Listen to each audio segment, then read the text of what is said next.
in drinking water in schools and childcare facilities training session. This session is being presented by the Massachusetts Department of Environmental Protection, the University of Massachusetts Amherst, and the Massachusetts Department of Public Health.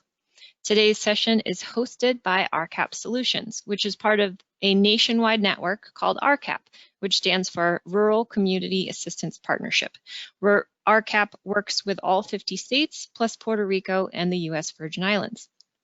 My name is Rebecca Novak. Hi guys, that's my picture there, and I'll be your host. I'm in Massachusetts and I work with the RCAP Solutions Network, or the purple states on the map there. That includes all of the New England states, Pennsylvania, New Jersey, Puerto Rico, and the U.S. Virgin Islands. We are a nonprofit company providing training and technical assistance to rural communities, transient non-community systems, and tribes on drinking water and wastewater issues. We also offer training sessions which often earn credits for water and wastewater operators. Each network has a regional office, and we all report to one national office, keeping us collaborating effectively. Our work is funded by federal grants like USDA, HHS, EPA, and also state grants. RCAP staff members have expertise in drinking water and wastewater treatment, utility financing, management, and general administration. This project has been fully or wholly in part by the United States Environmental Protection Agency. The contents of this session do not necessarily reflect the views and policies of the EPA, nor does EPA endorse trade names or recommend the use of commercial products mentioned in this session. Okay, so I'd like to meet our three tech facilitators for today: Carlos Velasquez, Luis Melendez, and Edwin Vasquez. They are here to help our attendees with any issues that may arise, so you can reach out to them using the chat box on your control panel that we just learned about, or you can call them directly if you're having issues. All three facilitators can assist you in English and or Spanish. Here's today's agenda. We'll be going over the health effects of lead in drinking water at schools and early education child care facilities, implementing the DEP assistance program, and then we're going to finish up with a Q&A session, question and answers. So please write your questions as they come to you anytime in the chat box. In order to earn credits for attending today's session, you must attend the whole session, participate in at least 75% of the tests and polls. If you have issues, just write it in the chat box and we'll know you're trying. And you'll need to complete the evaluation that will show up after the session has ended. The evaluation will also be sent in a follow-up email, and you'll receive your certificate in the email in a couple of weeks. So here are the friendly faces of today's presenters: Jenna David, Michael Salona, John Tobiasen, and Richard Larson. Our first presenter, Jenna David, works for the Massachusetts Department of Public Health within the Childhood Lead Poisoning Prevention Program. As the Director of Primary Prevention and Infrastructure, she oversees health education and community partnerships. She has been working in the field of lead poisoning prevention for 6 years.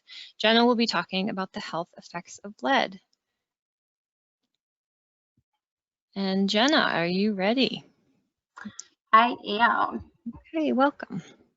Thank you so much, Rebecca.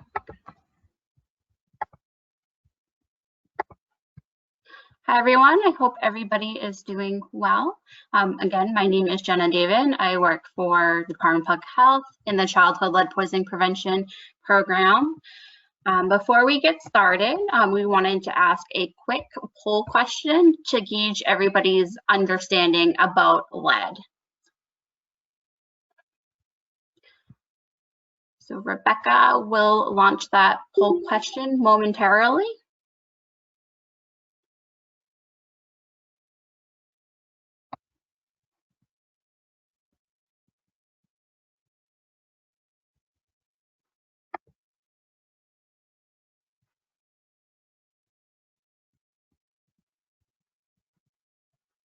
We'll give you about a minute or so.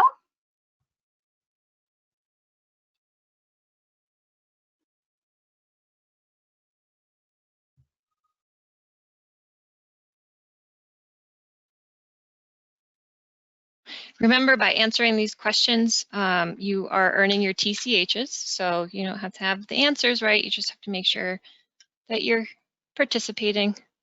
If you can't see this test, or if you can't see the submit button, it's possible that you're in full screen mode. Just hit the escape button or hit the minimize button, and that should fix it. Let us know if you cannot see or answer the tests. Just find it in the chat box and let us know.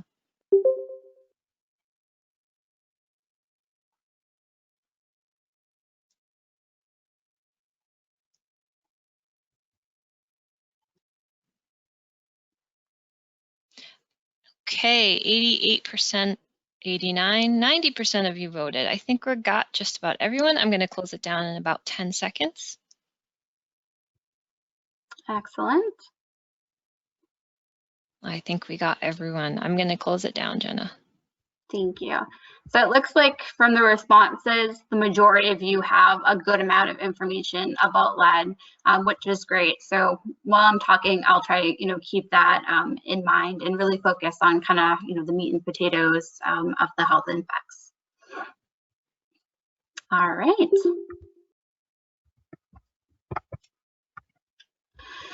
So as I mentioned, I work in the state childhood lead poisoning prevention program. Just to give up some really quick background on the program, we have been around for over 40 years now, and our programs primarily tasked with preventing, screening, diagnosing, and treating childhood lead poisoning prevention.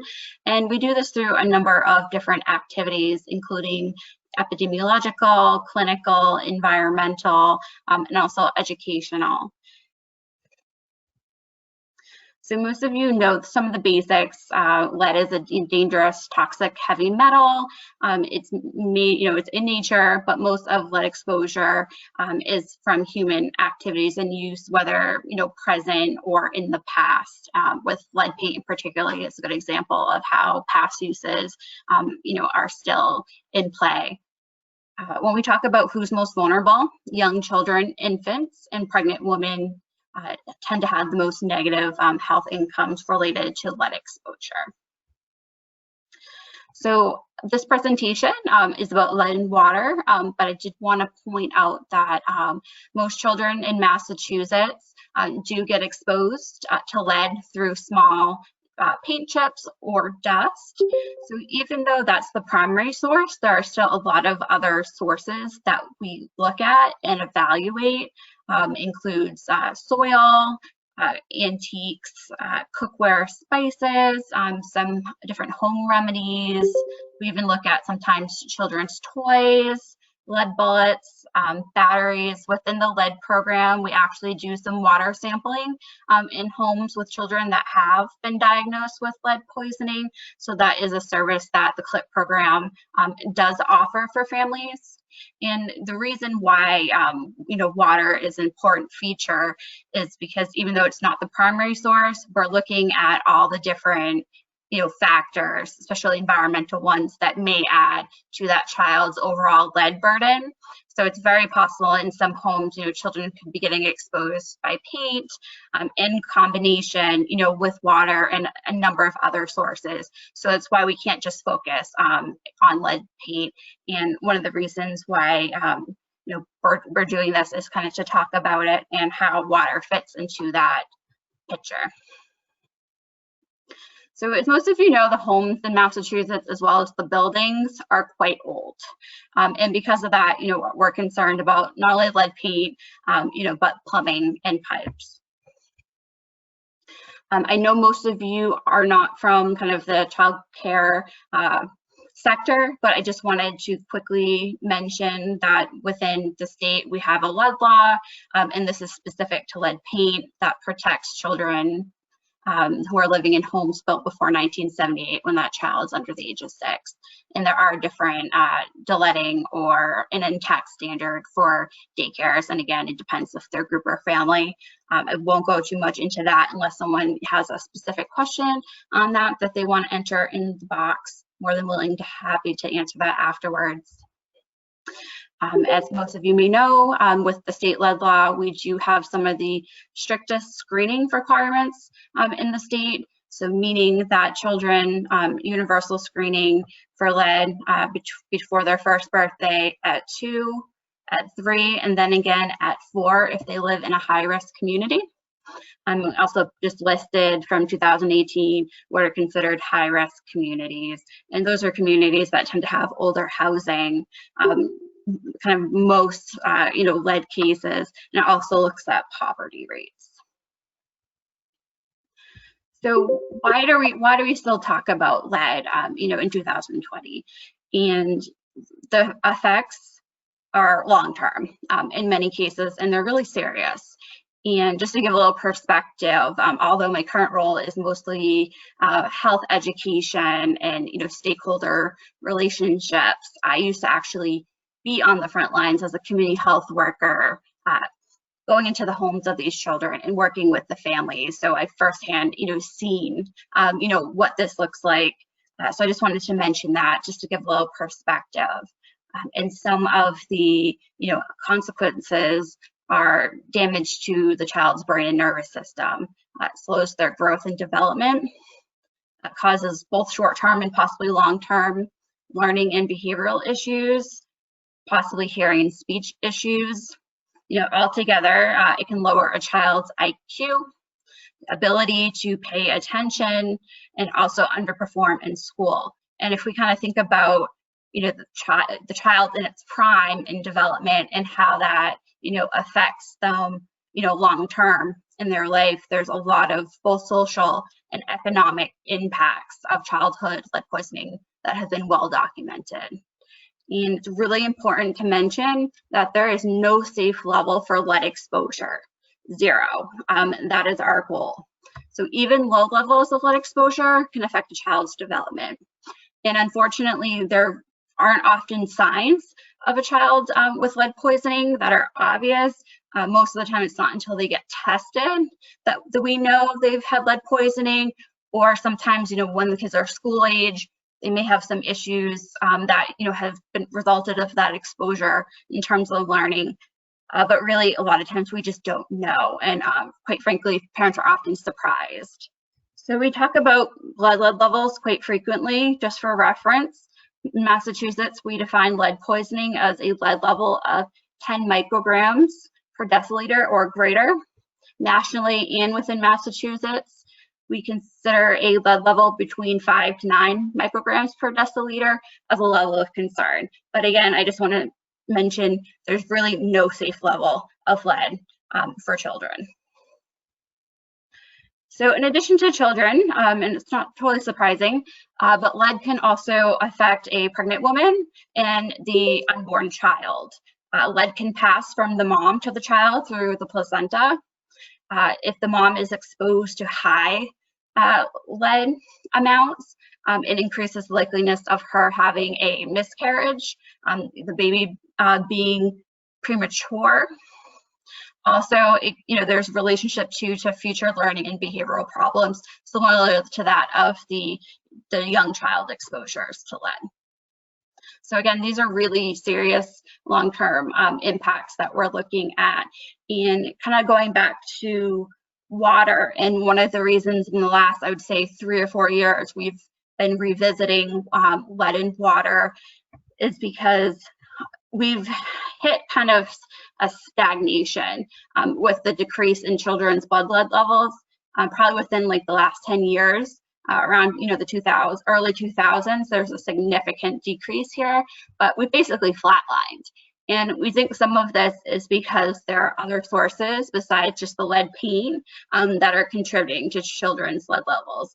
And as I mentioned, we've started to look at that in combination, more deeply with other alternative sources to get a better understanding of children's lead levels and what's contributing to them. I want to point out that lead poisoning, not unlike a lot of other health conditions, there is a huge health inequity in terms of who gets lead poisoning. And children of color and children from low-income communities are much more likely to be lead poisoned than their counterparts. We're talking about 3 times more likely if they come from a low-income community, and Black children in particular are nearly 2.5 times more likely to have lead poisoning than white children.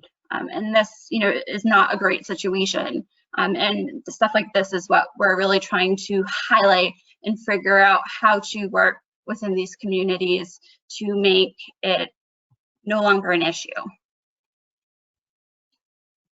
So I'm not going to go too much into detail here, since most of you already come from, water backgrounds. We know that lead in water, it's not found at the source, such as the reservoir or, the groundwater. It's, looking at inside and outside of the buildings, pipes, plumbing, the service lines. And, again, long term, if we want to, completely eradicate lead poisoning, we have to identify and mitigate all possible sources of exposure. And this is where, water fits in. Okay, so that was it for my piece. We do have a quick test question, kind of sort of check your knowledge. So Rebecca will launch that in just a moment. And again, if you can't see the whole test or you can't click the submit button, you might be in full screen mode. So just push escape or minimize the window that you're seeing the test in. And if you can't, just let us know in the chat box if you can't answer your test question. And I know I went through a little quickly just with the timing. So again, please feel free to put questions in the box. If there's something you want me to go in more detail about, or just something that popped in your mind, I'll be gladly happy to assist afterwards.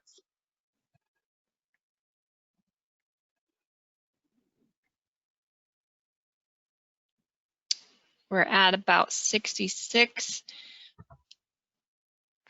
submitted. Again, make sure you do submit. This counts towards your credits. You don't have to get the right answer to get any counts toward credits. Just need to answer us. 75%. I'll give you 15 more seconds. How about that? Take your best guess if you haven't answered yet.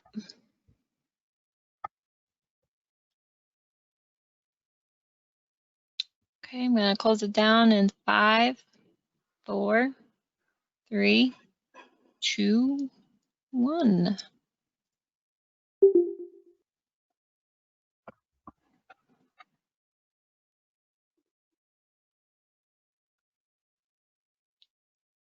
Okay, test is closed.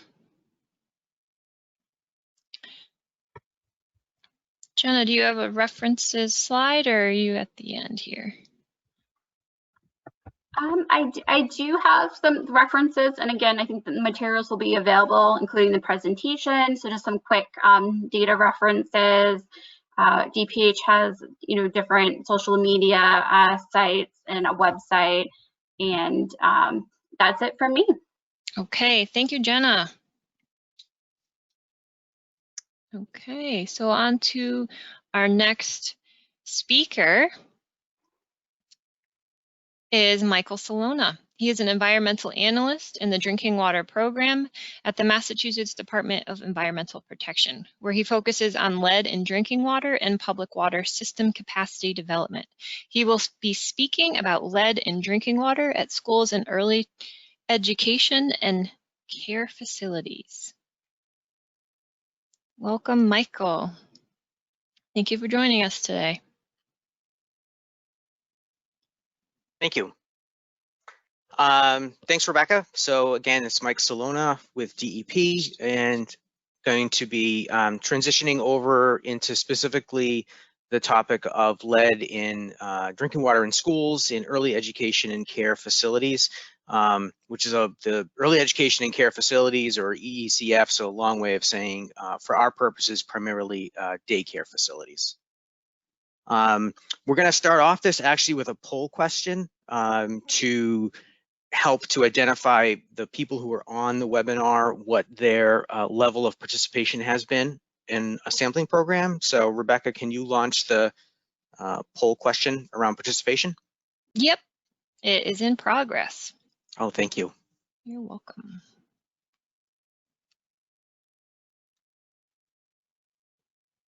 Votes are coming in quickly. We've got about 75% people voted. Again, let us know if you cannot see the poll. And if you can't answer it, you can answer it in the chat box. I'll give you guys about 10 more seconds.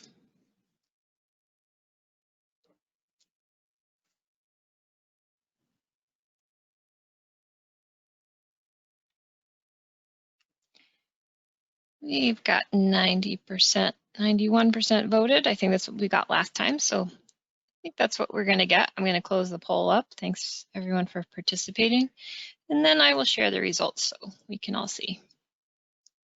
So we have about, that's a pretty solid split down the middle. So we got half and half, which is good.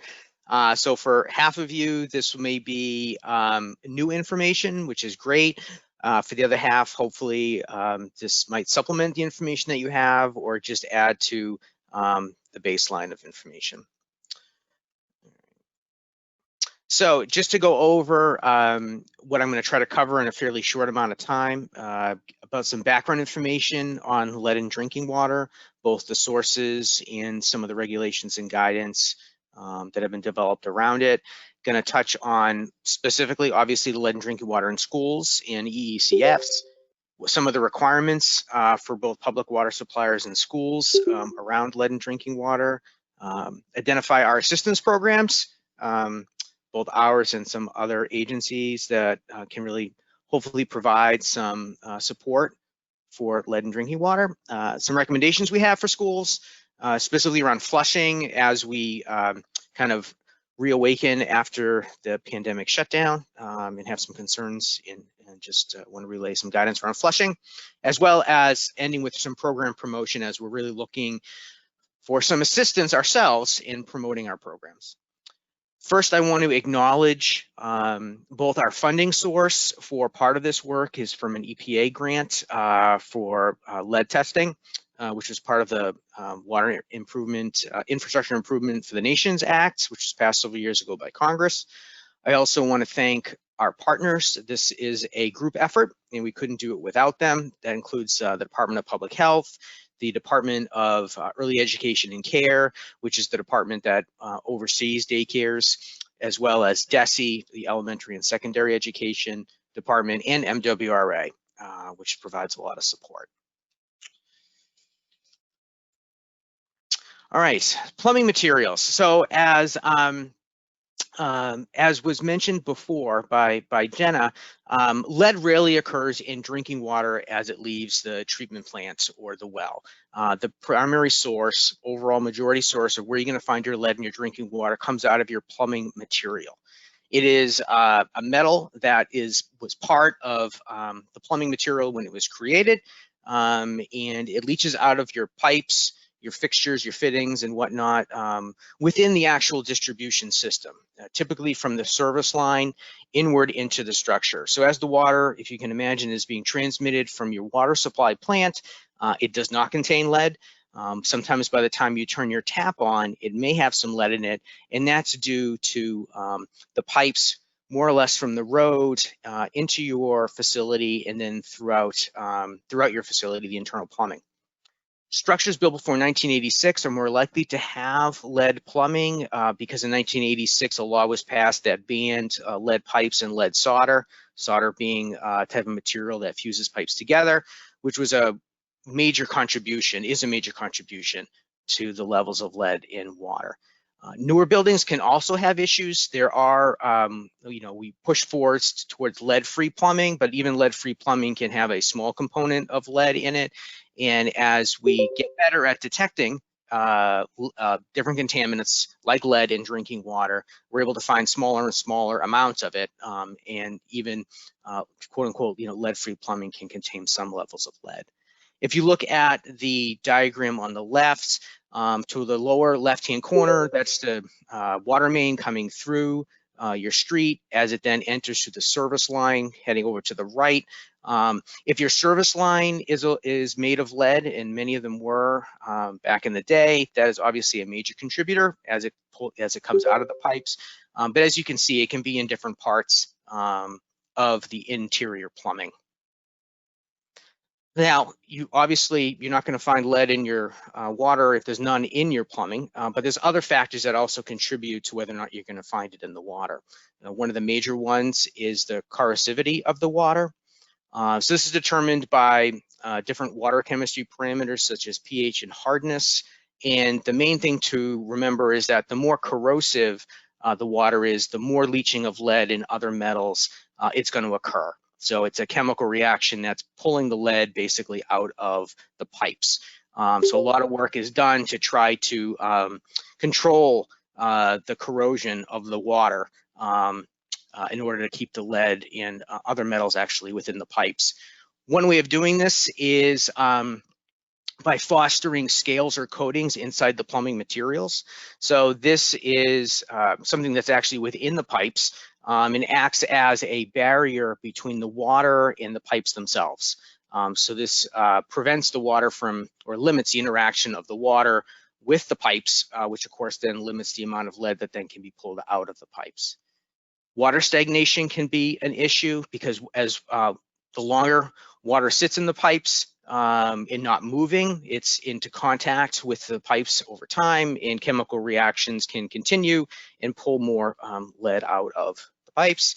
It is a chemical reaction, and chemical reactions occur faster in warmer temperatures. So warmer or hot water tends to dissolve lead faster from plumbing materials. And it's also a good time just to remember that boiling water does not remove lead. This is not like a bacteria where you can boil water and kill it. Boiling water just removes moisture basically, and it actually leaves the lead behind. So it's the exact opposite of what you would be wanting to do.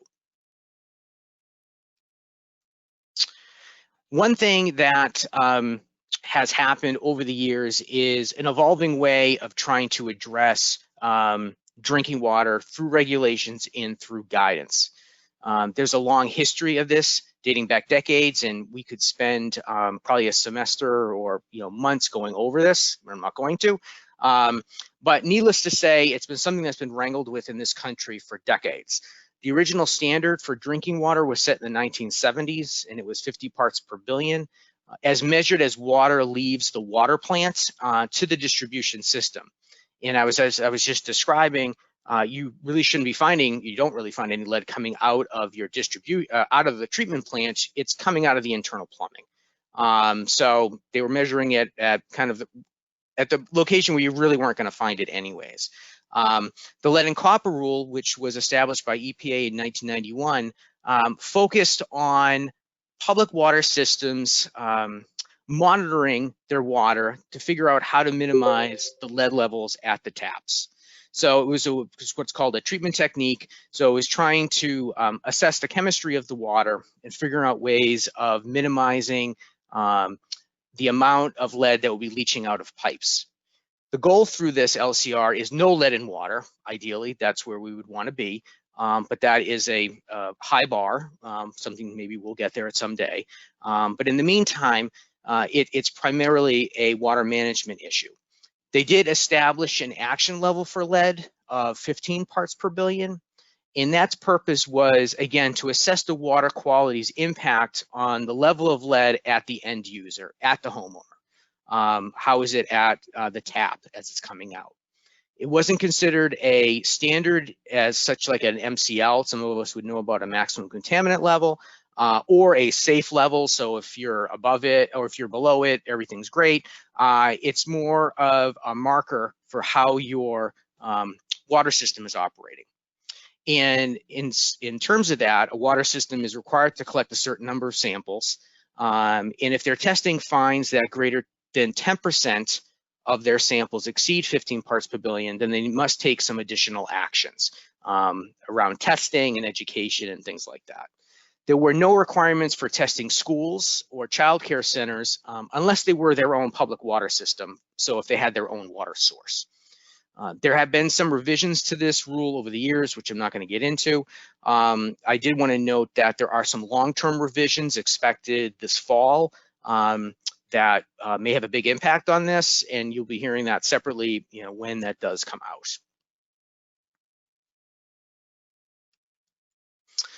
We've also had some evolving regulations and guidance around schools. As I mentioned, the LCR doesn't really get involved with the school piece, but our state regulations at DEP require that public water systems collect at least 2 samples at 2 different schools as part of their monitoring schedule under our LCR. So there is some component of testing schools that are required under our regulations. The Lead Contamination and Control Act of 1988, we call it LCCA, did a number of things, including directing EPA to establish guidance for schools. And one of those things that it did was they established a guidance level of 20 parts per billion of drinking water in schools. Now this compares to the 15 parts per billion action level for an entire system.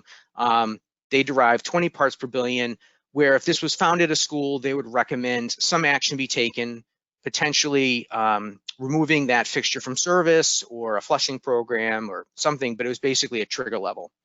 It also directed states to establish their own type of assistance programs, which is where our DEP's first assistance program was established. And we derived our own guidance level of 15 parts per billion to match that matched the action level for the public water systems. Fast forward a number of years and other things that had taken place, but of note, in 2018, EPA released its updated guidance for lead in schools and childcare facilities called the 3 T's, which stands for training, which is what we're doing today, testing, which is what we're hoping to promote, as well as taking action, so doing something after you actually get your test results.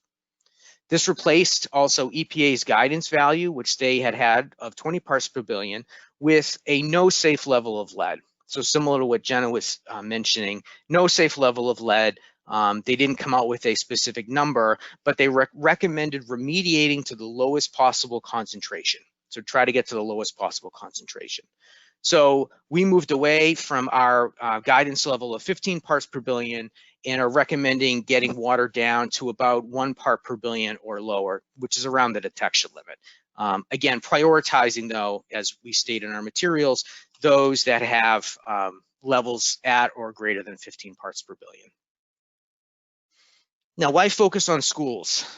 Well, as Jenna described, children are the most sensitive populations with pregnant women, but children are a primary one. And our schools, as she also mentions, among all our buildings are fairly old. A majority of our 1,900 or so public schools were built prior to 1990.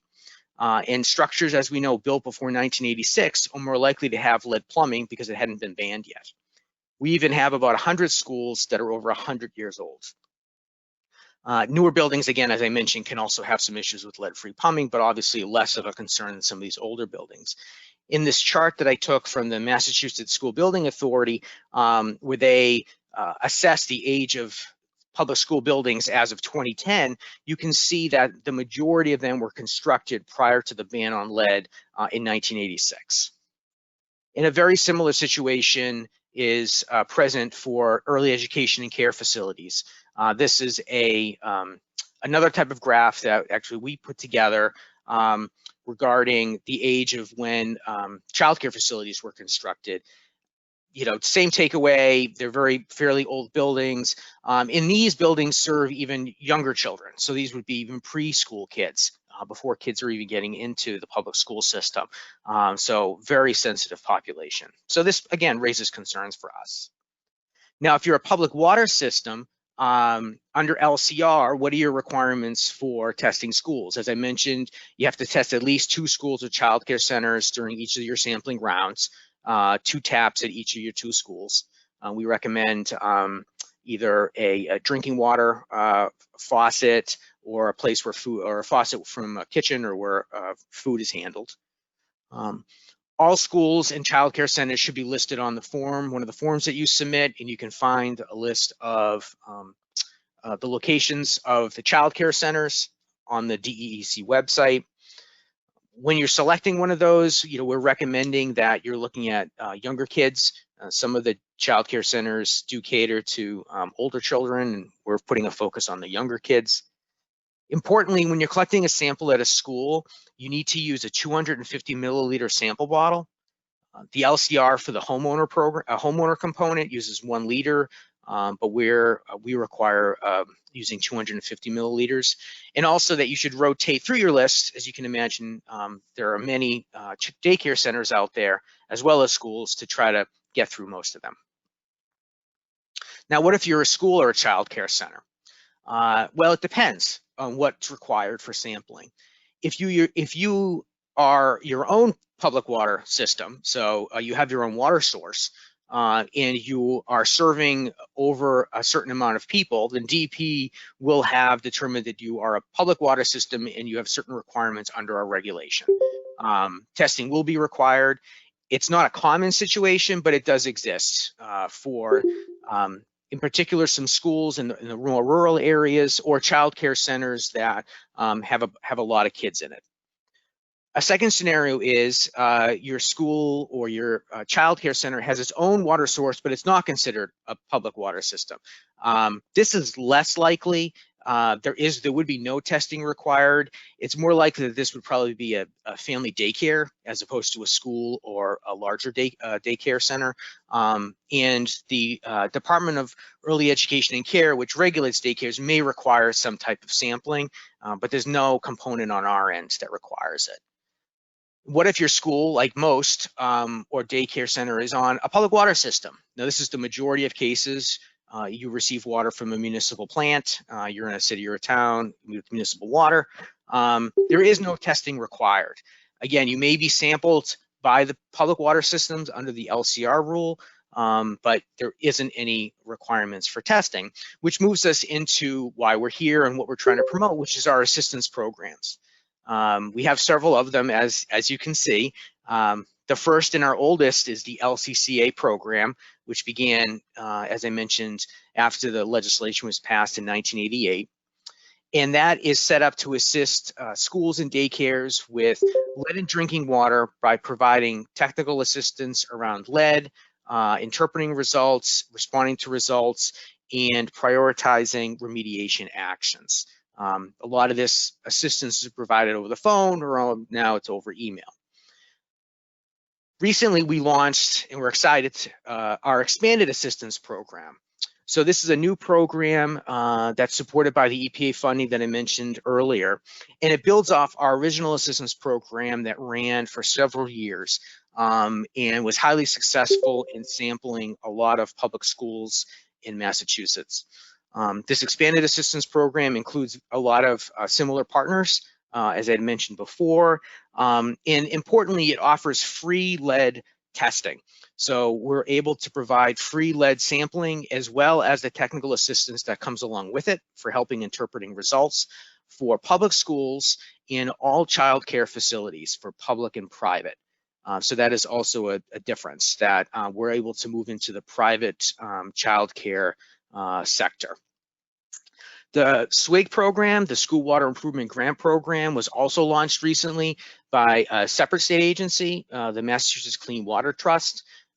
They partnered with us to put together a grant program that offers free water bottle filling stations for public schools or public daycares that have participated in one of our assistance program or done some other comparable sampling to determine if there's lead in their facility. If they have found lead, they're eligible for to apply for one of these water bottle filling stations. The first grant round ended in just this spring, and almost $1 million in funding was handed out with the next round to be determined. And lastly, I wanted to mention the MWRA, which is the largest public water systems in Massachusetts, who continues to offer free lead and water testing to schools and child care centers in their service area. And there's someone that we partner with a lot. So our recommendations for schools and child care centers are obviously to participate in one of the available assistance programs. We ask that they maintain an updated list of taps and fixtures used for drinking and preparing food, or even in medical uses in the nurse's office. We have an online program management tool that will be mentioned in the next presentation that is very helpful for tracking testing that you're doing and any type of remediation actions that take place. We recommend that fixtures be tested every 3 years after you test all of them to get a baseline. and then kind of move forward on that based on cost and ability. But again, at this point, we're able to offer assistance with testing for new schools that haven't been part of the program in the past. And this is also a way we're able to recommend that you establish partnerships. Again, it could be with us, it could be with your Board of Health, or even your local community college, things like that. One of the last things I wanted to mention is as we move into reopening buildings, in particular schools after the shutdown, we want to bring attention to some of our guidance around building flushing, as well as using classroom faucets and water fountains.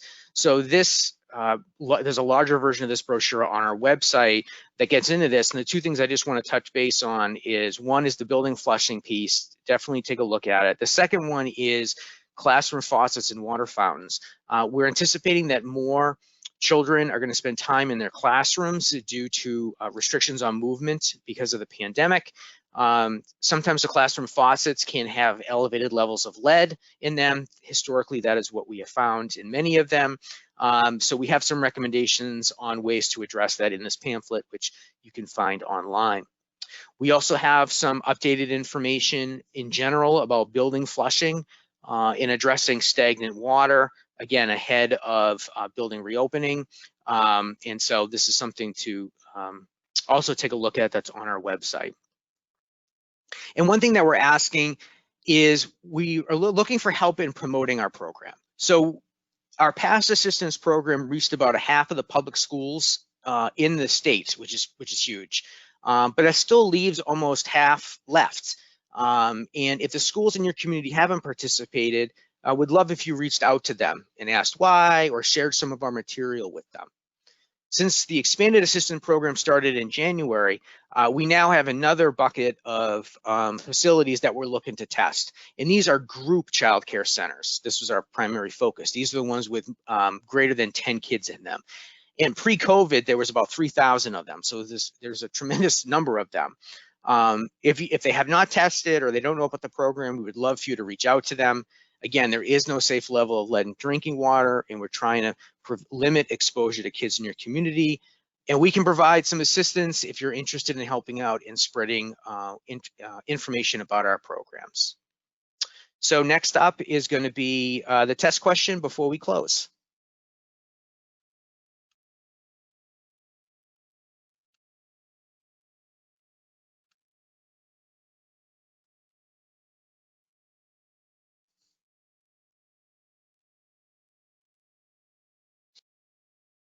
Great, I see some answers coming in. Don't forget, if you can't see the test or you can't hit the submit button, just hit that escape button. It should get you out of full screen mode so that you'll be able to submit that test. And if you can see it and you can't answer, you can always answer in the chat box.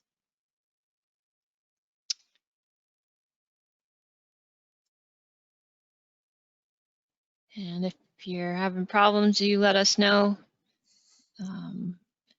If you're on an iPad, it's possible that it popped up behind the screen that you're looking at. So you might have to just kind of look around at the screens. iPads work great, but they can be a little funny for some of the windows that pop up. We've got 76% submitted. I know we were kind of at about 90% before. So I'm going to give everyone a couple more, a minute or so. Since these submissions do count towards your credits. So remember, do your best to just submit it. That way you can get some credits from this.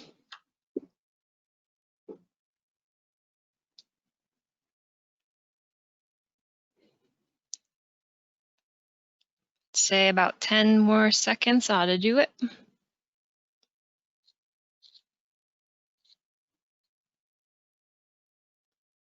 Okay, I'm going to close up the poll and test in 5, 4, 3, 2, 1. All right, we're closed up. Thanks. Thank you, Michael. So I just have some, again, this will be in materials that will be distributed, but just some of our other websites, either for us or for the Clean Water Trust, information about our assistance programs. So. Thank you. Perfect. Thanks for the resources. Thanks, Michael.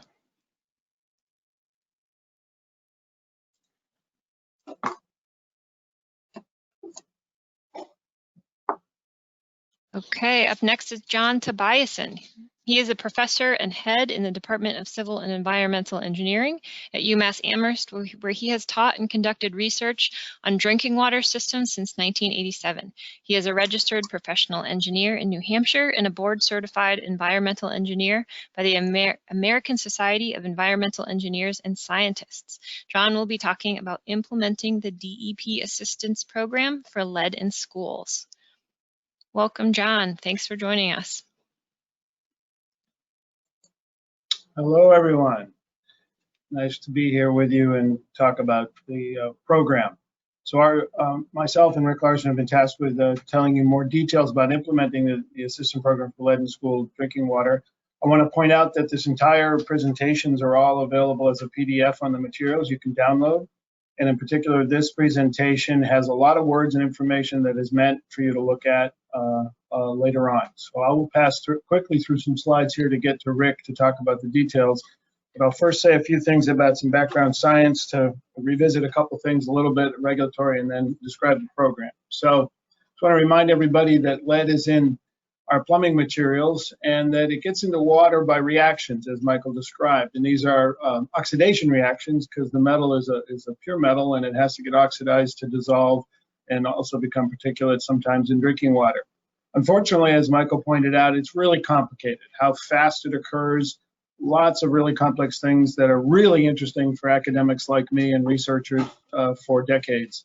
Unfortunately, we can't completely eliminate the movement of lead from lead-containing materials into water. We can slow it down, we can decrease the rate at which it occurs, but we can't eliminate it. So certainly the best route is to eliminate those lead-containing materials, such as Mike mentioned, the service line over here coiled up on the left, and then a colleague in Denver sent me the piece on the right, a 2-inch diameter piece of lead pipe, which is hard to conceive of, that was also sometimes used. More commonly are the fixtures that contain brass, meters, valves, etc., that are lead containing and would like to wish we didn't have them. More on that in a second.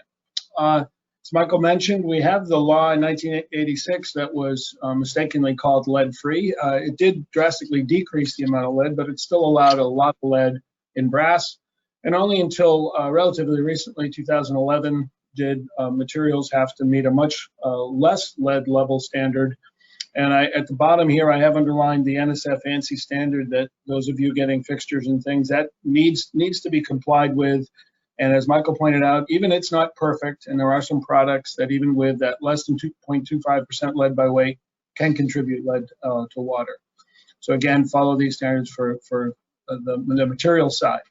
In terms of, controlling it, as we said, it's not in our source waters. So the best is removal or elimination, but it's very difficult to do that. So it's not in our source, hard to eliminate.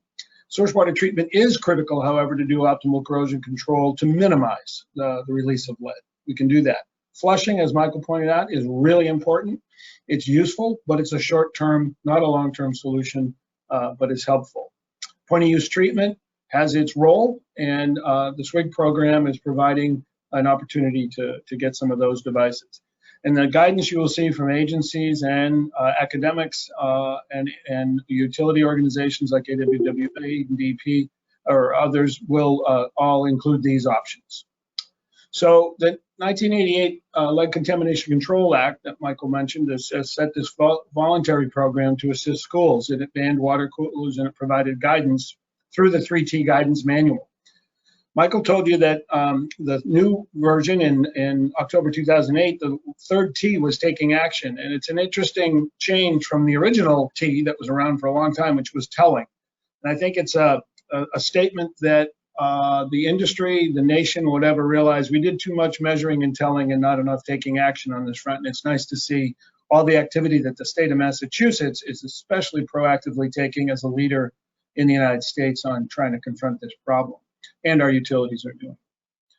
So the revised C3Ts document said there is no safe level, and MassDEP took a very cautious approach by establishing a level of wanting to achieve less than 1 part per billion. And so the 3Ts manual is very useful to get and download and make use of for those of you working with schools.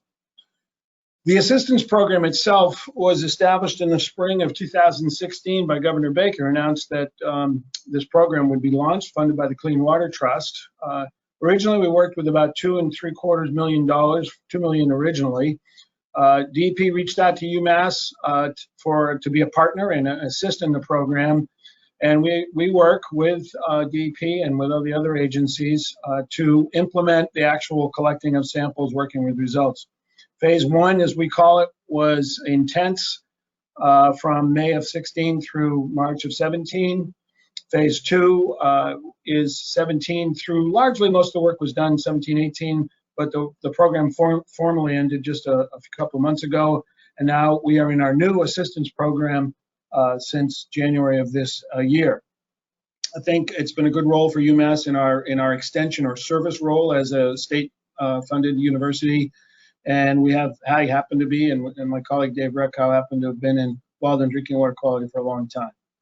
We were really, really fortunate to be able to hire many of your colleagues, those of you out in the water industry that are retired from regulations or operating or consulting, to provide work for us to implement the program. And you're going to hear from one of our senior technical assistant provider, Rick Larson, in just a minute.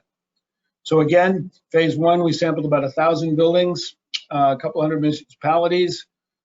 Some schools might have 1 or 2 samples, some have several hundred. You can see the averages there. And about 70,000 samples were analyzed in that program. And MWA analyzed a bunch of samples, but 63,000 were by commercial labs. And most of the cost of the program is in the analytical part of it. There's a final report on phase 1, and there will be a final report on phase 2 and overall shortly.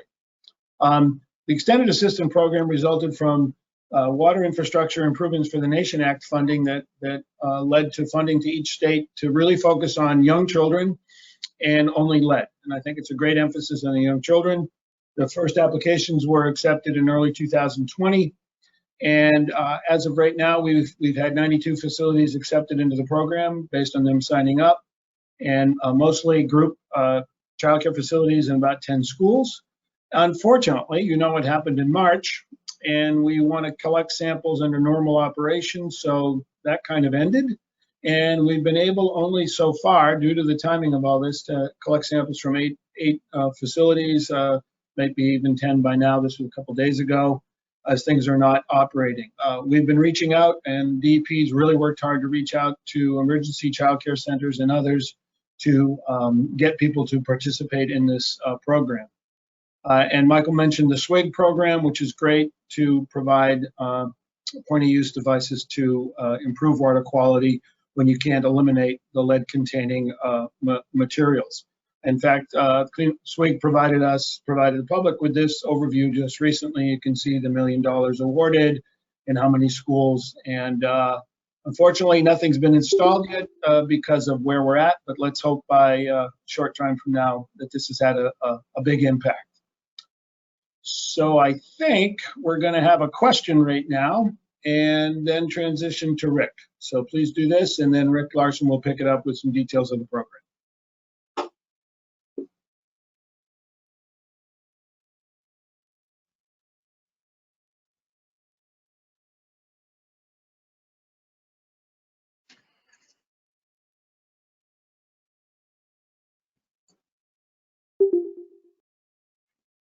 Okay, as test answers come in, thank you everyone. Just want to remind you, if you're in full screen mode, just hit that escape button.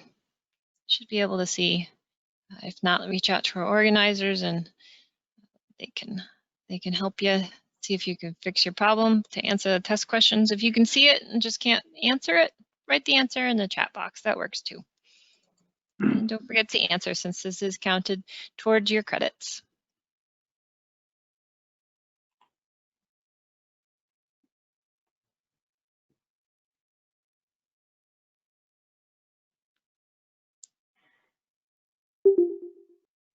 We have about 70% answered. I'll give everyone another 30 seconds or so.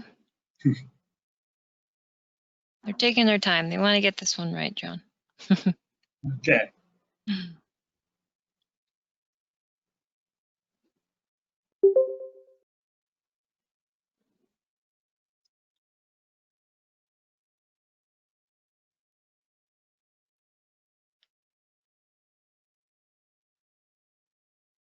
Okay, I'm going to give everyone 10 more seconds. If you haven't submitted, please take your best guess and submit so that we can count you as participating, or write in the chat box if you can't participate on that test for some reason.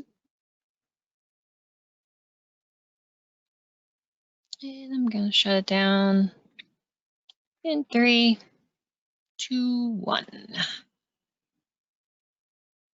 Thank you, John. Okay.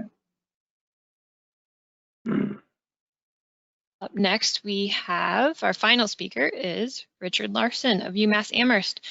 Rick worked in MassDEP's Western Regional Office in Springfield for 21 years, concentrating on public water systems, water quality, monitoring and reporting, and state agency compliance with environmental regulations, retiring in 2015. He has worked with UMass implementing LCAA, or the Lead Contamination Control Act, and EAP, Expanded Assistance Program, for the last 4 years. Rick will also be continuing to talking about the implementation of the DEP Assistance Program for lead in schools. Welcome, Rick. Thanks for joining us. Good afternoon. Can everyone hear me? We can hear you. All right.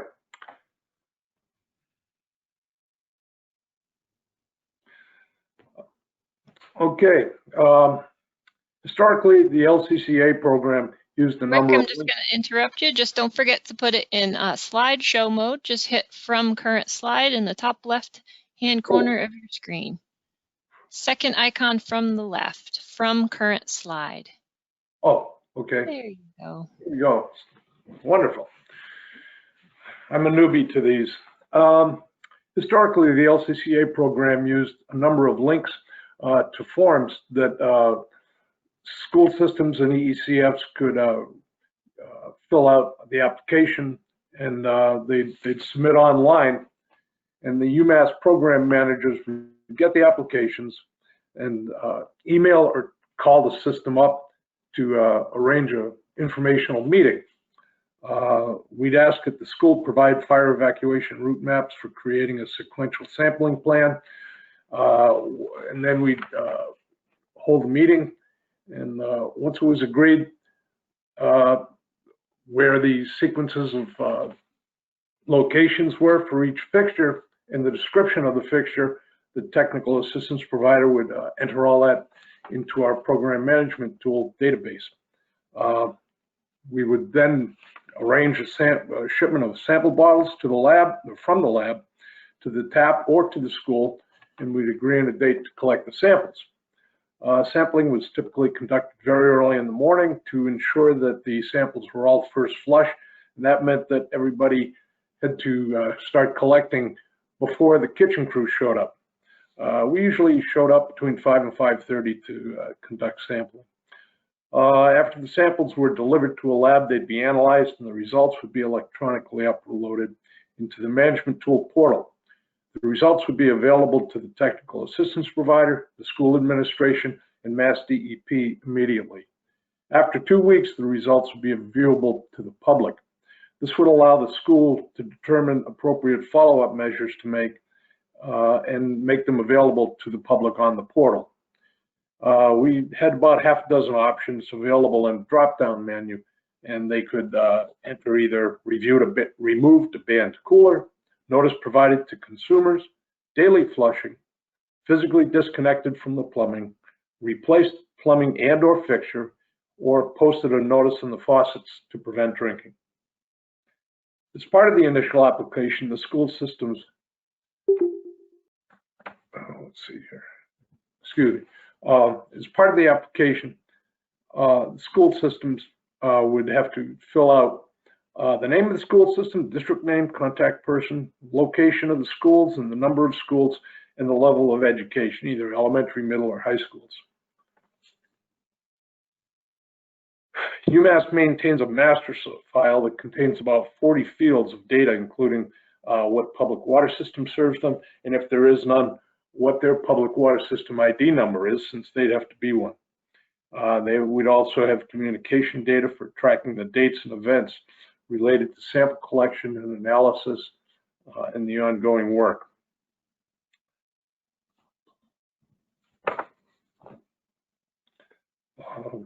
The informational meeting consisted of a description of the program events and the tasks.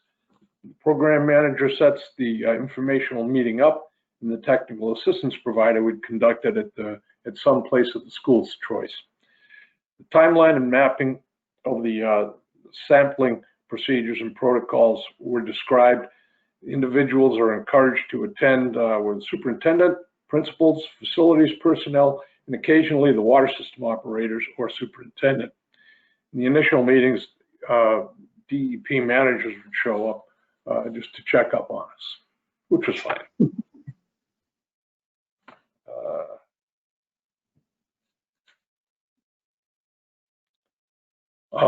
Usually, this is not a fire evacuation route map, it's just a architect's plan view, but either way, it was a facility would be described, or they could note where the water fixtures were, usually bubblers and faucets, and we'd number them sequentially so that the upstream disturbance beyond wherever you're taking your sample it would be minimized. And so we'd start at usually a mechanical room wherever the water comes in from the street, the main in the street, and then we'd proceed out toward the end of the building from that point.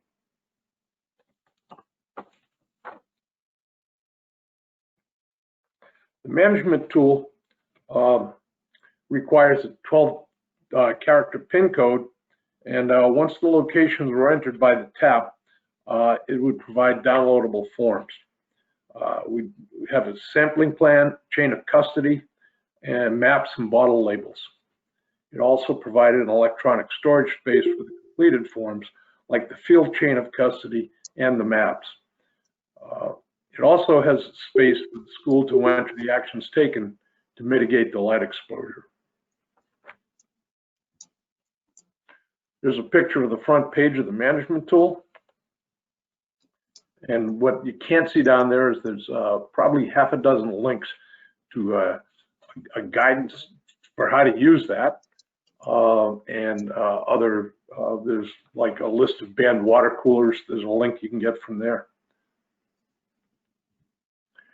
And here's an example of one school system. On the left side, you can see all the various schools in Arlington that we had put into the tool for sampling.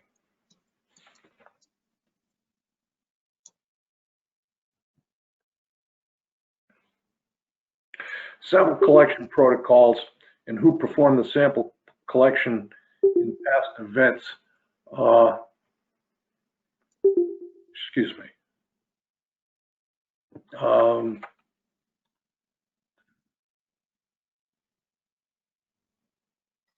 I'm not sure I'm on the right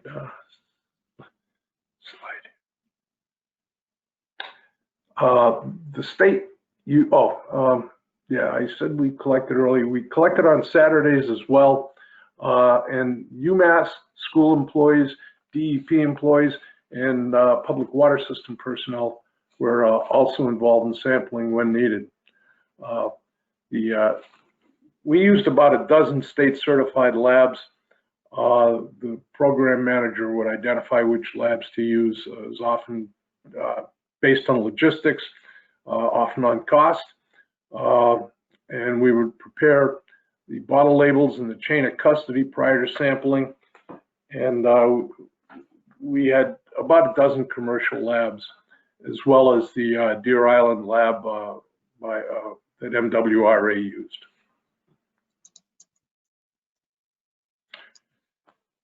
Sample collection, the first draw was intended to represent the water surrounding the valve or faucet which would present the highest risk because that would be the immediate leaching area for stagnation time of 8 hours.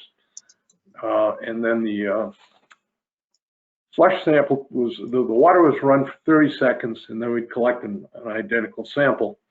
And that was supposed to represent the downstream piping. And the risk of lead exposure would hopefully be minimized after that. Here's some photographs. Quite often we had just unchilled water stainless steel bubblers. We'd take 2 primary samples for that one and probably just 1 flush sample because the upstream piping was the same. The picture on the right was another 2-source primary and a single flush type arrangement, and those are in practically every elementary school classroom built after 1950. We'd go to schools where we're expected to do 50 or 75 samples and wind up collecting 130. Okay, these are just kitchen fixtures. An unchilled bubbler, nurse's office sink, teacher's lounge. And this is a newer bottle fill station. I didn't even know these existed until I started this job. This is at UMass. And we did not collect from these, although a couple of schools pulled it off, and I noticed it later on. Laboratory results. Labs would report electronically. We tried to eschew paper reporting or PDFs. They were quite lengthy.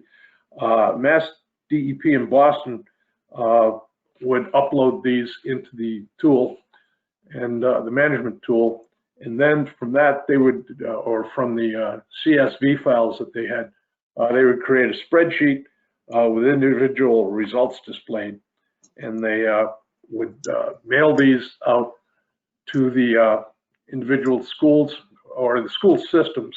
Sometimes they'd send several sets of results, as well as informational links in a narrative letter, and they'd provide templates for letters that could be used by the schools to notify the parents.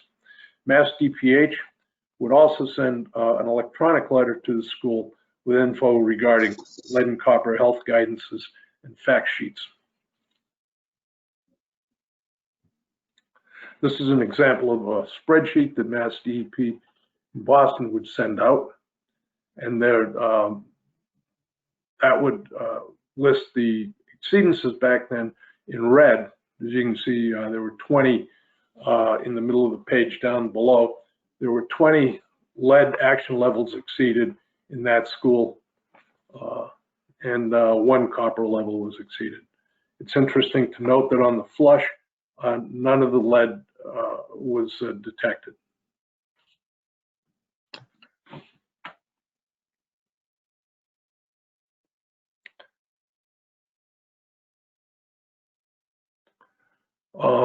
The MassDEP had a communication strategy that would include long-term next steps.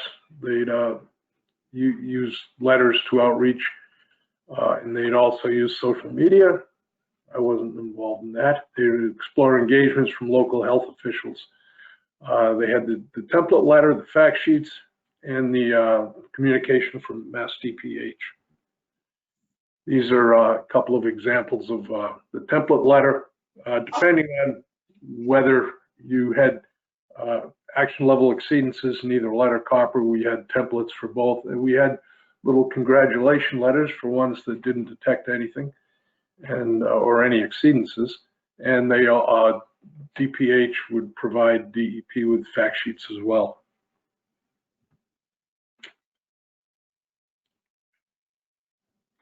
%39% of all school buildings had an action level exceedance for lead. That's total number of buildings that were tested.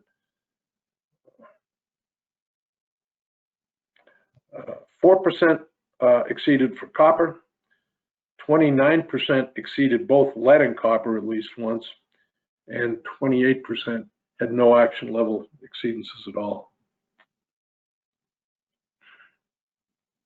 Of all the samples analyzed, this is total samples, 91% were below the action level for lead. 7% exceeded the action level. 7% exceeded the lead action level. Excuse me. 1% exceeded the copper action level, and 1% exceeded both.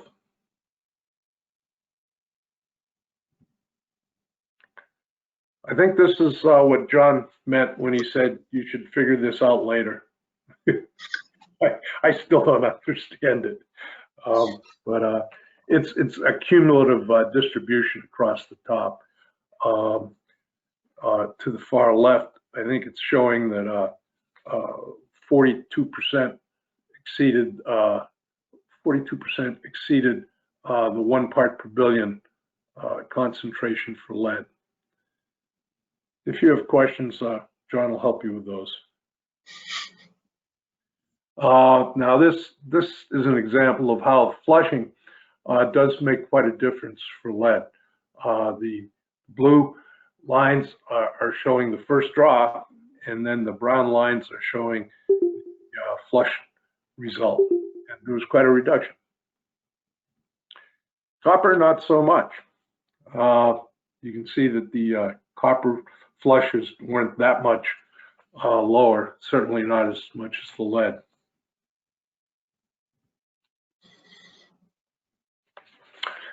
Okay, I'm just going to read this out to you. MassDEP has these recommendations. Contact the local public water system and the MassDEP drinking water program for assistance.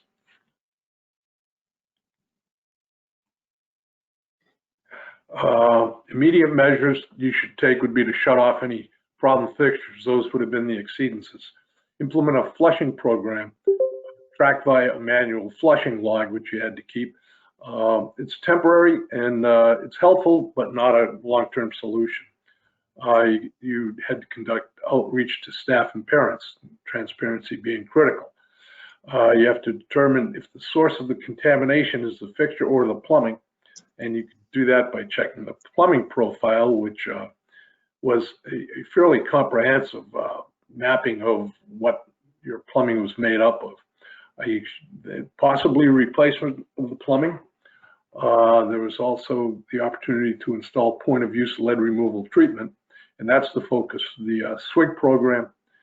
And then you could do follow-up sampling and analysis to make sure that any replacement or changes you made to your plumbing was effective. Develop a plan of permanent measures and report remedial actions taken on the MassDEP online management tool, which was those drop-down fields that I was discussing earlier. Okay. Sorry. My cursor's not working now. Okay. These are the remediation actions that MassDEP was developing after October of 2018 for the follow-up actions once the 15 part per billion action level was removed.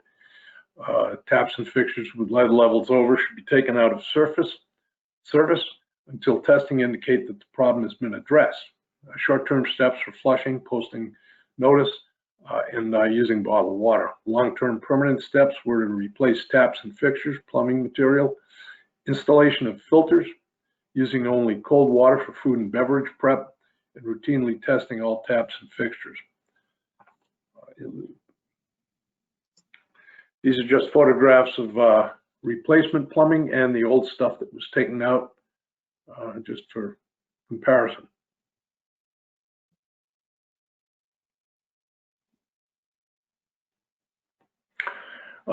Examples of intervention strategies. The one on the left is fairly straightforward. The one on the right is a new bottle filling station with the little counter down below to indicate how many students had used it. In this picture, the The one on the left really shows that somebody did replace a water bubbler. I can't believe they put it that close to an elevator, but it looks like they cut one out of there originally so that they could put that in. You can see where the plywood that it's on is new with wet paint, and it extends over the bumper at the bottom. And then the universal signage that we're all supposed to be able to understand.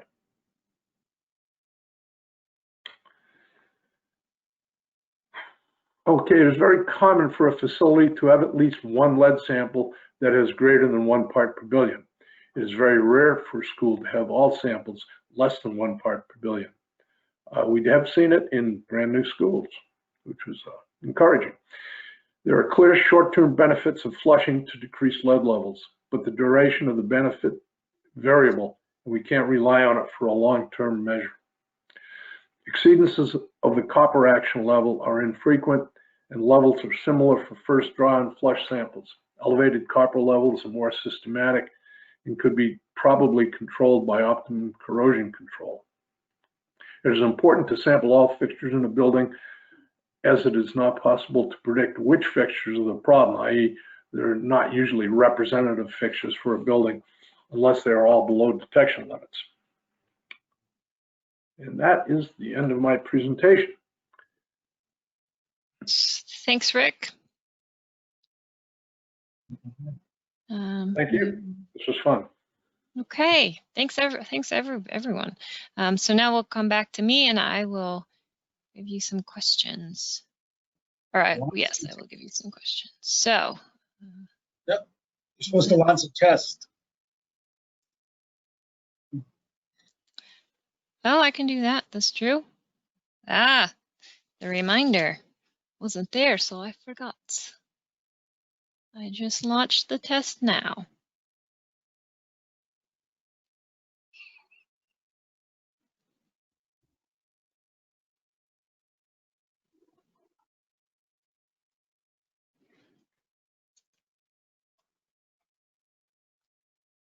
Nobody's submitting, Rebecca. What's up? Well, let me try. Yep, there's 7 questions or 3 questions, so people aren't that quick.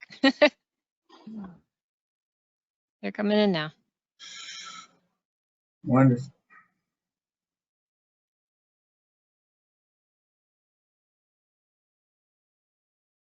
I forget, this is a long one.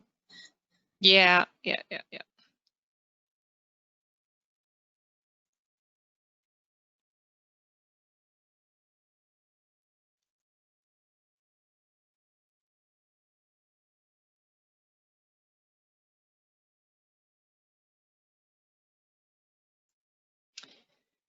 See, a couple people aren't seeing the test. I know that one of you just I didn't think that you saw any of the tests, Heather. I'm sorry about that. If you have your screen in full screen mode, you might not be able to see it. I know I keep saying the same thing, but that's kind of my fix. Push the escape button or minimize that screen. If you can see the answer, the question and can't submit the answers, feel free to write them in the chat box. And a good fix that always works, or not always, but 90% of the time, is to exit the training and come back in. You don't have to do that this late in the game if you don't feel like it's going to help, though. And again, if you are on an iPad, it might have just popped up behind the screen that you're looking at.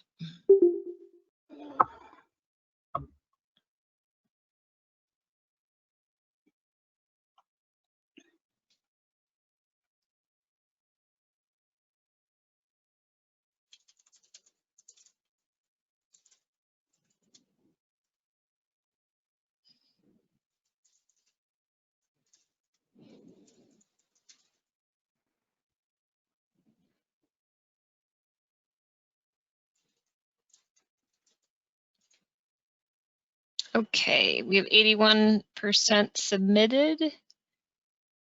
I'll give you guys a couple more, another minute or so.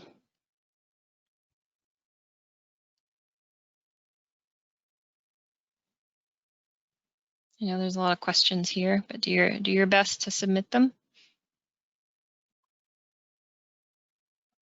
I'm gonna close down in about 30 seconds.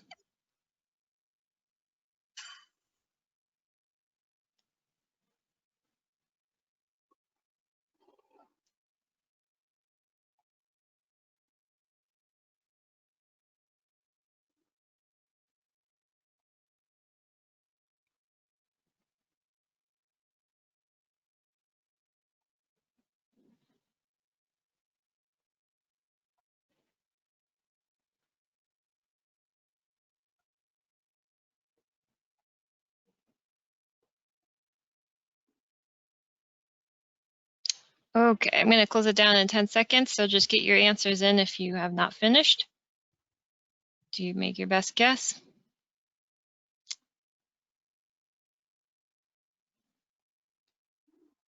Okie dokie, I'm going to close down the poll. Thanks everyone who participated in that.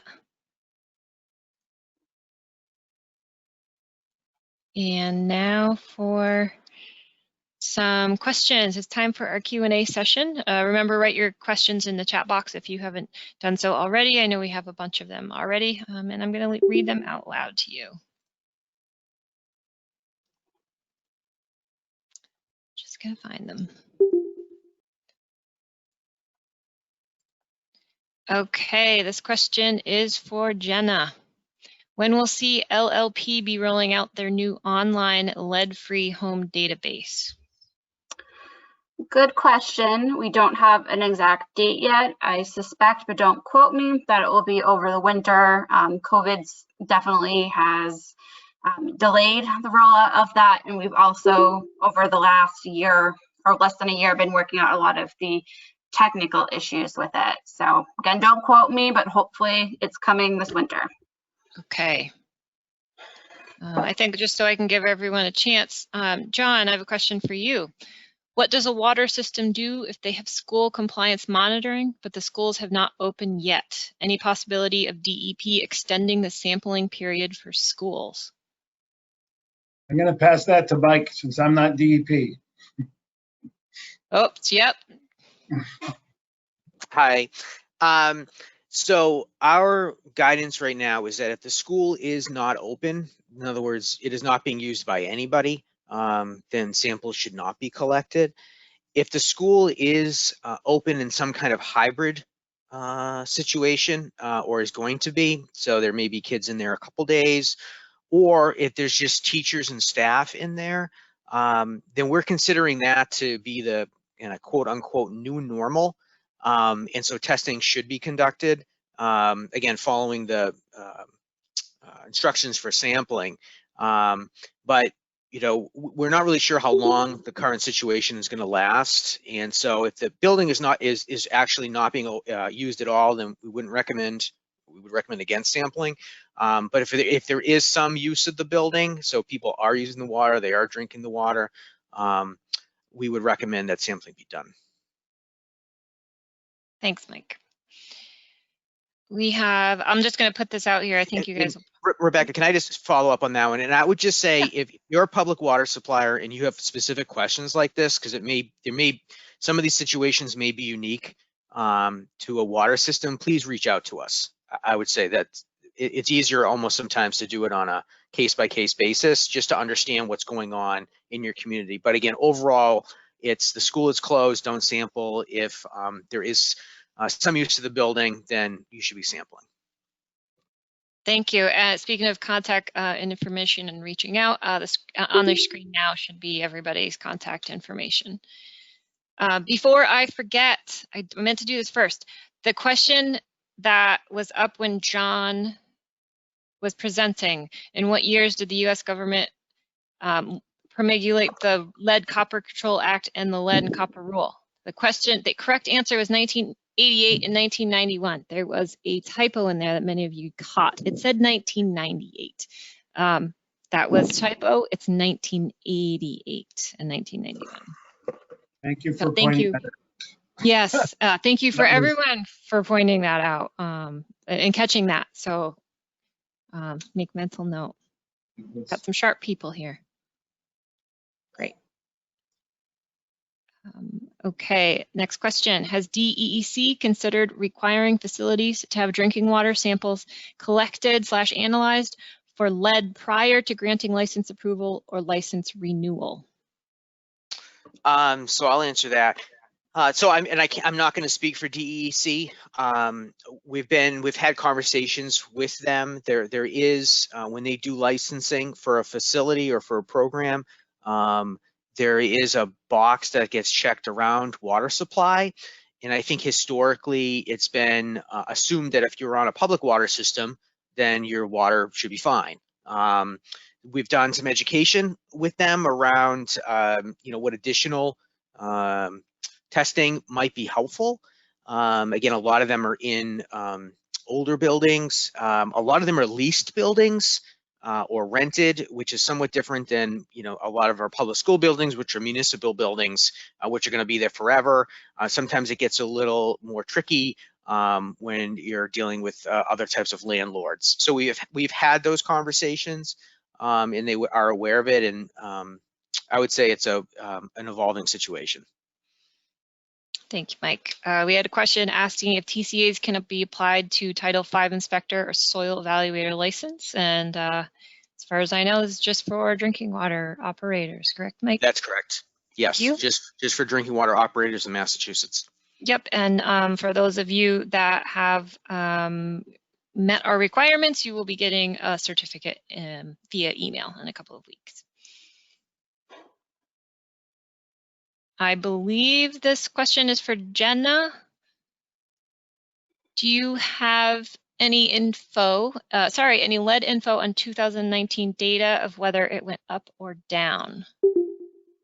So we have not officially published the 2019 data yet. I do expect it to be out soon. I've had a quick look at it, and anecdotally, the last couple of years, it looks like we're about the same in terms of number of cases, but the overall blood lead levels of children, especially poison children, seem to be dropping because we had a policy change in late 2017, which is basically causing us to intervene earlier, which is a good thing. So even though the case count's not the same, the overall blood lead levels seem to be trending downwards.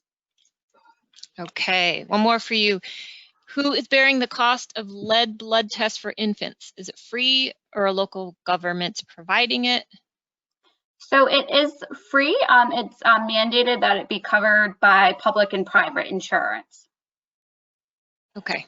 And the last question here is it safe if my daycare children drink the water from the faucet?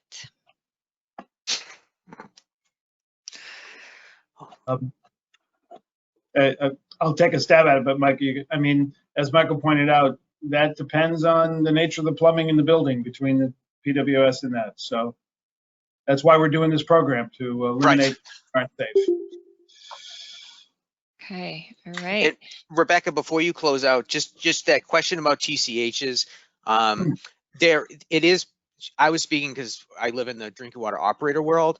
I know sometimes TCHs that are issued by a state agency might be accepted by another board and under another license. So I would say if someone is interested in seeing whether or not their licensing board would accept, this TCH, then I would say pursue that. So I don't want to just discount the fact that this might be applicable for another license, but I just know that it specifically is, we went through the process of getting it certified for operators.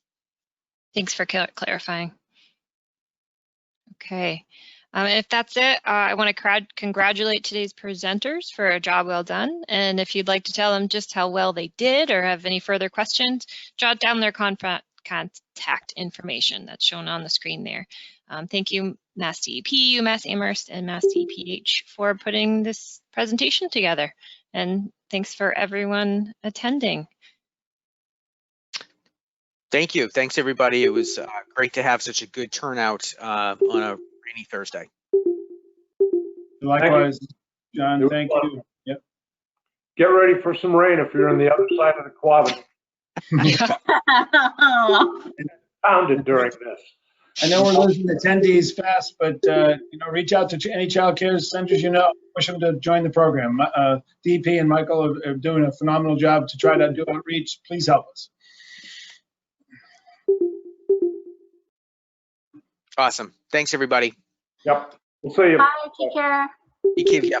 Thanks for